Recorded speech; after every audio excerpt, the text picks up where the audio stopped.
So this is our last project with graphic design. The seniors' last graphic design project too. Sniff, sniff, but they're going to be done a little bit sooner than we are. The premise. The movie studios have managed to make all kinds of movies and films about books and comics and video games. And a few have been about games, but not that many. So consider a childhood board game, a card game, some schoolyard game that you used to play when you were kids or running around out back in people's yards. Find some game that you can turn into a new movie, imaginary movie. Then we are going to create a movie poster for that movie. All right, so here are some of the specific design things once we kind of get thinking about what we want to create. One, the design's size is kind of unique. It is related to the real movie poster size, just significantly smaller. It's going to be 8.5 wide by 12.5 tall. And make sure you're set for the RGB settings so it's visually pleasing on a screen. It's a vertical format because movie posters are always vertical. When you go to the movie theaters, when they open back up, you will see all these vertical cases that they put all the movie posters in. They change them out. They got lights around them. Some are outside, some are inside. They tend to be vertical. All right. Set your DPI, your dots per inch, between 100 and 150. We did this with the composite challenge. And this is really just to kind of allow for all the different size photos and things you might find from the internet when you pick those up. All right, check out the image on the right here. This is a student image from several years ago. And notice how he took the game Scrabble and he turned it into some kind of a thriller or something suspense-like, maybe even an action film. And he has incorporated at least 3 images. In fact, he's got more. He's got the picture of Liam Neeson. He's got 2 falling characters in some sort of distraught pose. He's got a stack of Scrabble tiles in the background. He's actually spelled the letters out with Scrabble tiles. So he's got several pictures coming together in this particular composite. Your minimum, you need to have at least 3 images that come together to create a whole design. They need to feel like they belong together, like they were always meant to be that way, not that they're 3 different pictures that look vastly different and have no connectivity to each other. All right. This means you might have to change or enhance the colors. Yes. Notice that Liam is in a blue color. There's more of an orange-based color or hue change on the picture in the back. So blue and orange are complementary colors to each other. And we'll talk about colors of certain movie styles in just a moment. But you have the capability now to go and do an adjustment layer. You can clip an adjustment around a selected area and you can change the entire color's hue and saturation or adjust just the hue and saturation, whether you want to colorize all the way or if you want to just change the hue and saturation combination. You have that skill. A title of the movie. We need to know the title of the movie. It is sort of the reason that we go to see the movies, or what we get from looking at a movie poster is, well, that's cool. What's the title of it? It is generally the biggest and boldest words on the poster. The biggest and boldest words on the poster. Okay? They need to stand out. A tagline. This is a sentence or a statement that kind of provides the lure, what's going to get people interested. Give them a little snippet of what it might be about. It could be humorous. It could be subtle. It could be suspenseful.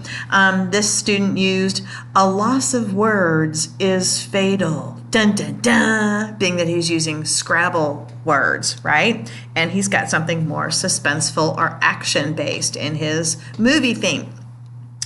The list of actor or actresses' names.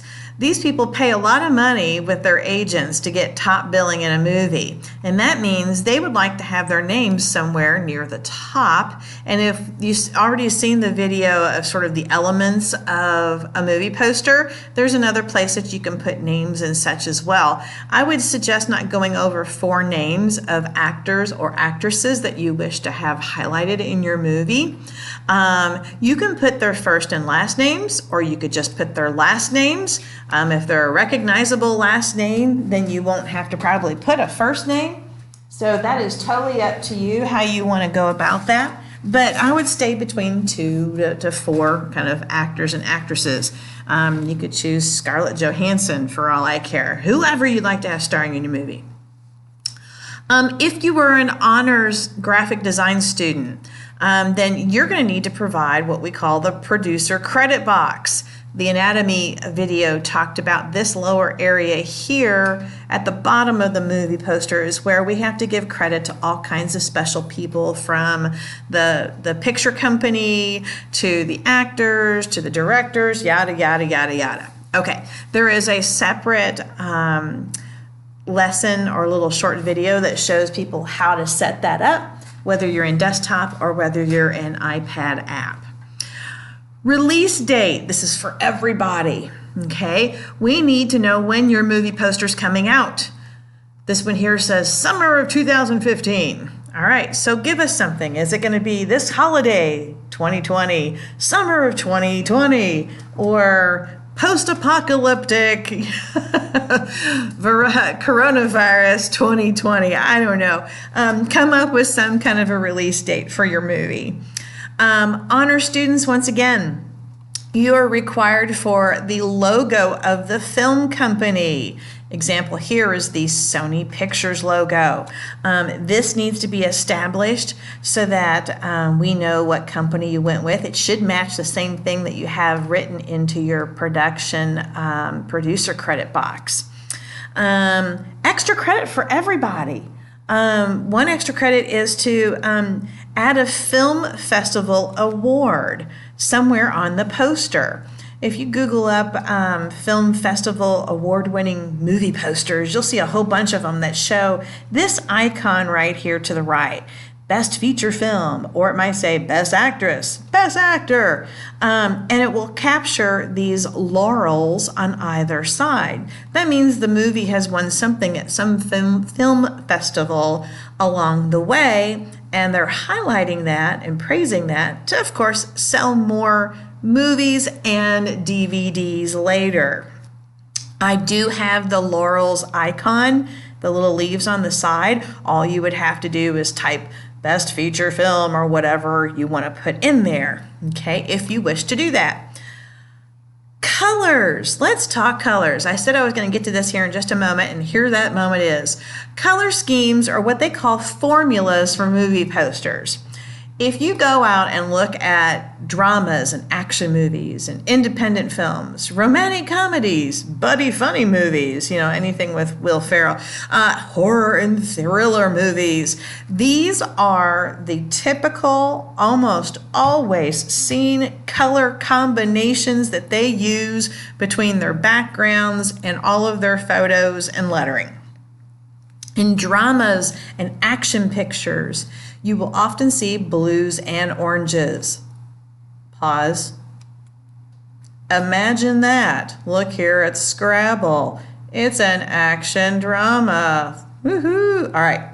Coming back down here to independent films. Little Miss Sunshine. There's a whole bunch of different little independent films that often go to Cannes and France and all that stuff for all those film festivals.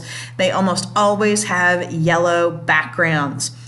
So if you want yours to be more of an offbeat independent film, Google independent film movie posters and it will barf up yellows everywhere. Romantic comedies. They are a series of pinks and reds. You typically find the guy and the girl who, of course, don't like each other at the beginning of the movie, but then fall in love somewhere through the middle of the movie. They are often wearing pinks or reds and often shown back to back facing each other in the movie posters. You can type in romantic comedy movie posters and see how many pinks and reds on white backgrounds barf up. It's amazing. Buddy comedies, things that sometimes have this stamped rated R on the front of it.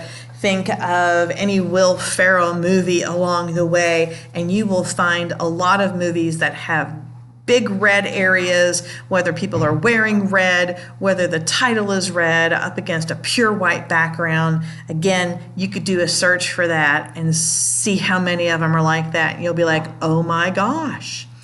Horror and thriller movies. Ooh, these are very dark. Okay, try to think of some of the crazy movies that have come out that way.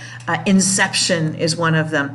Lots of blues, dark violets, kind of monochromatic, all one color. And then they might have a big splash of blood red somewhere for the punch of like the title of the movie. But typically those blues and violets.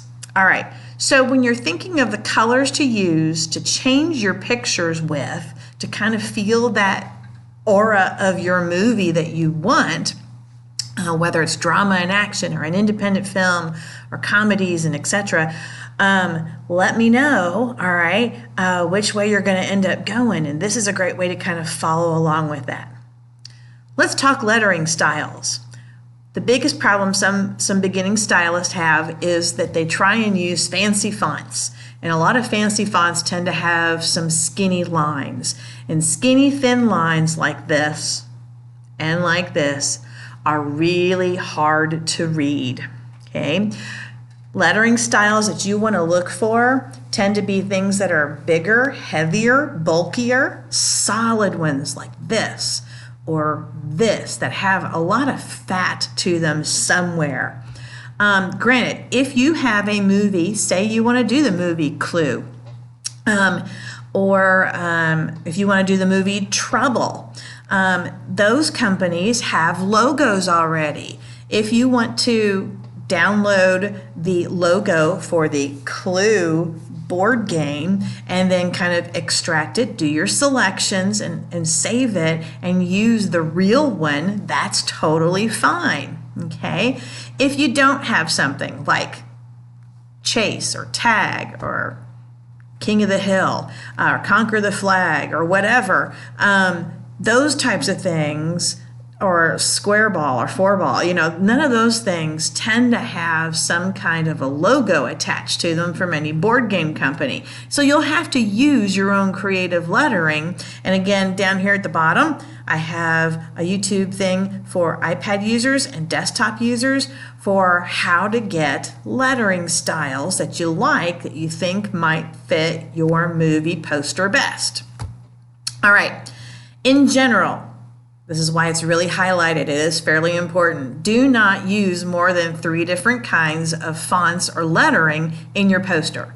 Gonna get busy. If you have one up here for the title, if you have another one for the tagline, if you have another one for the words or the names of the people, it's gonna get really busy. Keep it simple. Don't have more than 3. Actually, 2 would be great, okay? Honors guys, think about that. Make sure not to have too many fonts, because one font is already chosen for you, because there's always a specific look to the producer box area. And I'll talk about that here in a moment. And that one already is going to count as one of your fonts. Do not use pictures with their original look.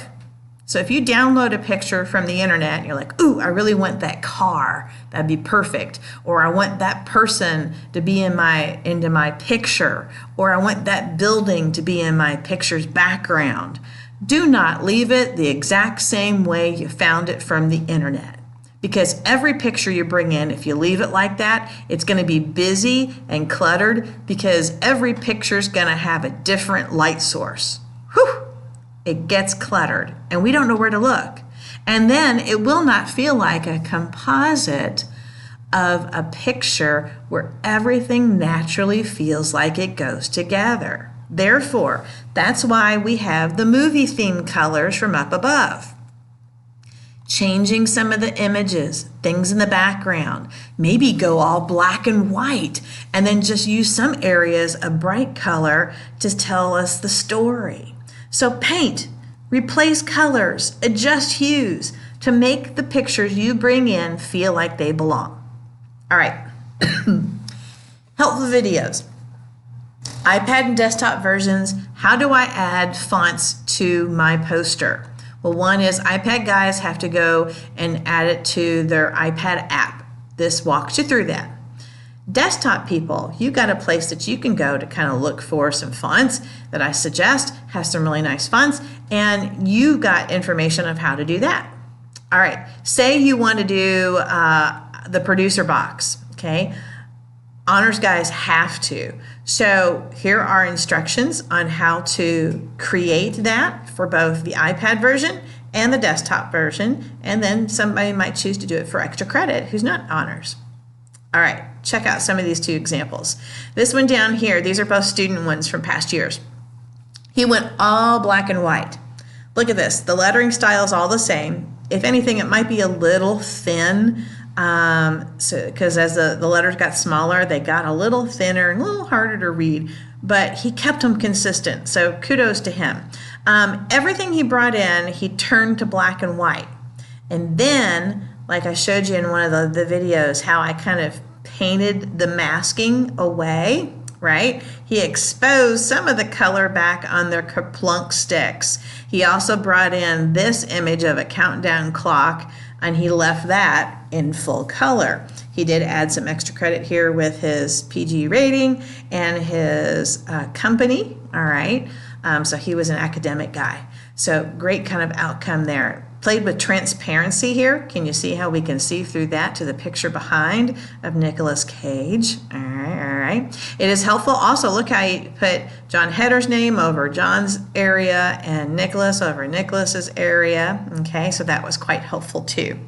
All right, apples to apples. This one's unique because this guy created this in both Illustrator and in Photoshop. Yes, crazy. You could work with Vectorinator and you could work with PS on the iPad too. He created the entire background room, like a 1-point perspective box, and added gradients to the little walls, all right, in Illustrator. He even created the view outside the window, all in Illustrator.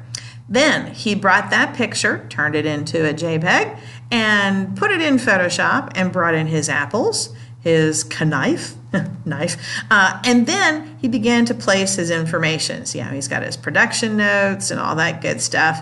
So he's got all of his information, and there you go. Okay, so this is your information. This is your go-to for what do I need to do, what do I need to have, and what are the requirements.